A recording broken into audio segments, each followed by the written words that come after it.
Mga guys, share ko lang po kung paano mag-disarming po ng arnes. Gagawin po natin yung arnes na po. 1 2 moves. Pag mag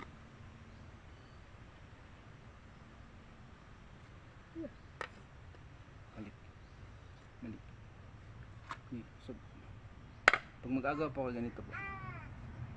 Kailangan nakadito po yung kamay niyo. Oops. Oops. 2 1